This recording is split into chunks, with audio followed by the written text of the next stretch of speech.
You know, sometimes in professional sports, a situation comes along that is so strange, so convoluted, it just makes you shake your head. A game is played, a winner is declared, but in the end, absolutely nothing is decided. Today, we're going to break down the NFL's wild NFC South playoff puzzle, where, believe it or not, winning was only the beginning of the chaos. Yeah, weird.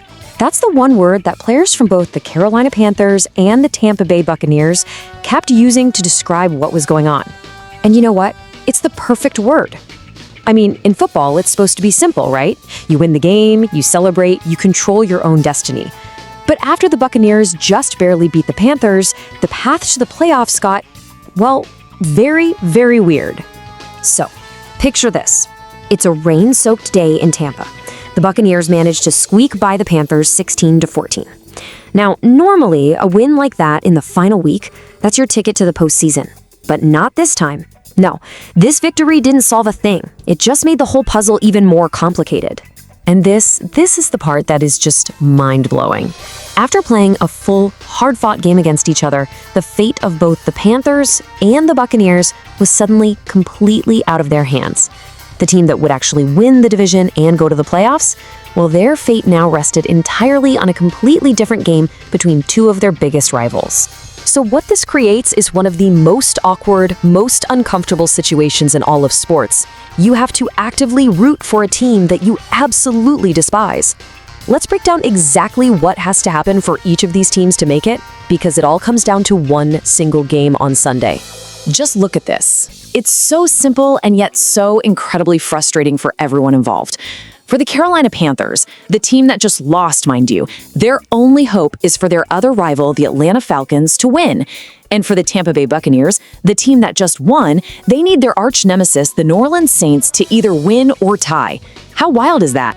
So you're probably asking, how can the team that lost, Carolina, still get in? Well, it's all about this wild three-way tiebreaker. See, if the Falcons win, it shoves Carolina, Tampa Bay, and Atlanta into this messy three-way tie, all with the same losing record of 8-9. And in that specific scenario, the tiebreaker is decided by how they played against each other, and Carolina's 3-1 record in that little group puts them right on top.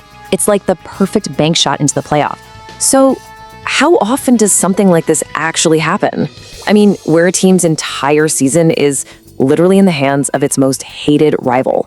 Well, let me tell you, it is incredibly rare. In fact, you have to go all the way back to 1977 to find something this strange. The Pittsburgh Steelers needed their rival, the Houston Oilers, to win for them. The Oilers pulled it off, 10-9, and as a thank you, the entire Steelers organization, players, coaches, everyone, pitched in and bought every single Oilers player and coach a brand new, high-quality leather briefcase. That's how momentous and bizarre these moments really are. All right, so we've covered the nuts and bolts, the technical side of this whole mess. But what does this actually feel like for the players, right? How do you even process cheering for a team you've been trained to hate your entire career? Let's hear what they had to say about it. Man, you can just feel the sheer helplessness in this quote from Panthers quarterback Bryce Young. After pouring everything you have into a game and losing, the idea of just sitting there, powerless, watching your fate get decided by someone else, it's just too much. There's this sense of resignation, like, I can't even put myself through that. And then on the other side, you get this reluctant, almost hilarious acceptance from Buccaneers tight end Cade Otton.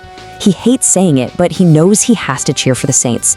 He even jokes about spelling their catchphrase correctly with the E-A-U-X.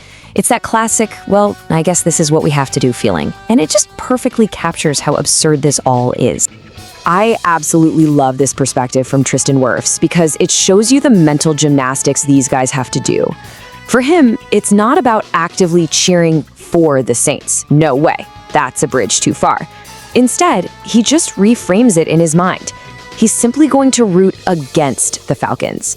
It's a subtle but really important mental trick for an athlete in this spot. And of course, you've got Baker Mayfield. He doesn't even try to hide his dislike for the Saints. Not at all. But then, with that little smirk you can just imagine, he points out the loophole. Hey, they don't just need a Saints win. A tie works too. It's classic Baker. Super competitive, a little bit cheeky, and always looking for every possible angle. But that feeling of helplessness for the Panthers, it wasn't just about the scoreboard. During their game against Tampa, they felt like control was snatched away from them by more than just the final score. There was also some questionable officiating. Two moments really stand out. First, a call was changed on the field from an incomplete pass to a lateral, which led to a big loss of yardage. And then, a huge 32-yard catch was completely wiped out by a pass interference penalty. For Carolina, these weren't just bad breaks. These were calls that totally changed the game. And here's Bryce Young again, this time capturing that on-field frustration and total confusion. Can you imagine being in the middle of a do-or-die game, a bizarre call is made, and you get absolutely no explanation?